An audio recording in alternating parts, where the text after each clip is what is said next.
Daniel Chic, vous êtes impatient de nous parler Non, absolument pas du tout. Ah bon? Mais j'ai plein d'histoires à vous raconter, donc je vais aller extrêmement vite. Eh bien, vous le savez certainement, le pape François était en visite officielle il y a encore quelques heures dans les pays baltes. Et une visite d'un pape, c'est toujours une opération com. Et donc, je voudrais vous parler de quelques papes qui sont unis à l'art pour les siècles et les siècles, depuis plus de 2000 ans. Habemus Papas dans l'art. La plupart ont commandité leurs portraits, édifié de nouveaux lieux pour laisser une trace bien au-delà de leur passage sur Terre. Alors, vous ne connaissez probablement pas Sixte IV, et pourtant, c'est lui qui a commandé une chapelle juste à côté du Vatican, qui a donné son nom à la chapelle en question, la chapelle Sixtine. Et c'est son neveu, le pape Jules II, qui demanda, lui, à Michel-Ange de peindre l'intérieur de la chapelle. Et l'opération, en l'occurrence, comme est réussie, parce qu'on associe le dieu de la peinture, Michel-Ange, au représentant de Dieu qui lui passa commande. Voilà, Jules II est connu puisqu'on parle de lui sur Canal+, 5 siècles après. Voilà. Peu après Jules II, un autre pape utilisa l'art pour asseoir son image et son autorité. Vers 1517 et quelques semaines, Louis X commanda un portrait de lui-même à une autre star de son époque, le peintre Raphaël.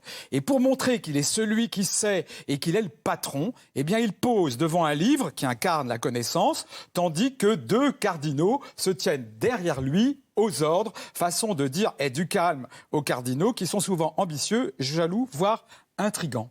Et voici le pape le plus connu de l'histoire de la peinture en raison du talent de son auteur, Velázquez. Dans ce tableau, le pape Innocent X est représenté avec respect, distance, sobriété et élégance. Le pape semble paisible, les bras sagement posés sur son fauteuil, mais dedans, il étouffe.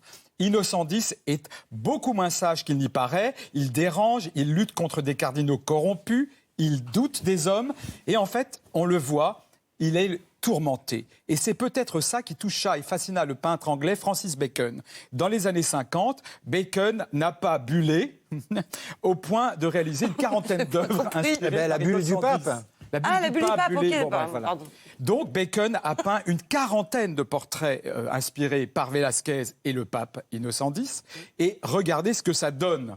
Parce qu'ils n'ont pas la même vision d'Innocent X. Voici comment Bacon voit Innocent X. Dans ce tableau, le pape hurle. Et regardez, un voile de peinture recouvre le tableau, comme pour empêcher le cri du pape de sortir du tableau.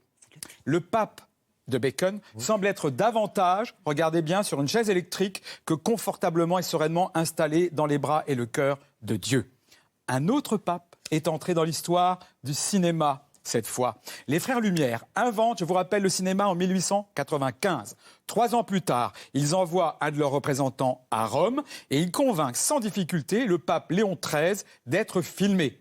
Et Léon XIII comprend tout de suite le potentiel de l'image. Voici la première bénédiction papale filmée depuis que les papes existent. Et avant Léon, pas une image filmée des 251 papes qui le précédèrent. Et par ce geste que vous voyez là, il est tout simplement rentré dans l'histoire du cinéma. C'est la première bénédiction de l'histoire. Voilà. Aujourd'hui, le pape continue d'inspirer. Serge Labégor travaille depuis toujours sur des thèmes religieux. Et il a imaginé un pape tout de violet vêtu. Et une fois son tableau terminé, il réalise qu'il a peint un pape noir. Et il n'y en a encore jamais eu dans l'histoire des papes noirs. Donc, c'est peut-être une œuvre prémonitoire, visionnaire en tout cas. L'art n'est pas nécessairement l'art de l'éloge. À chacun des canons, ça marche pas, de beauté. Le droit canon. Oui, le droit canon. Voilà. Ouais. Chacun ses canons de beauté. Ses critères. Cette sculpture de Gilles Barbier rappelle que le pape est un homme comme les autres. La tête de ce pape est celle de Gilles Barbier. La mitre du pape est aussi grande que son corps, tassée, tant la charge papale est lourde. Quant aux vulgaires tongs rouges, elle rappelle que le pape est un homme comme les autres, qu'il peut donc être un plouc, et donc porter lui aussi. C'est pas plouc de porter des tongs. C'est hyper à la mode maintenant. Bah oui. Bon. Mélanie, je vous voyais vous pencher là pour observer le. Mais elle regarde, elle est géniale cette œuvre.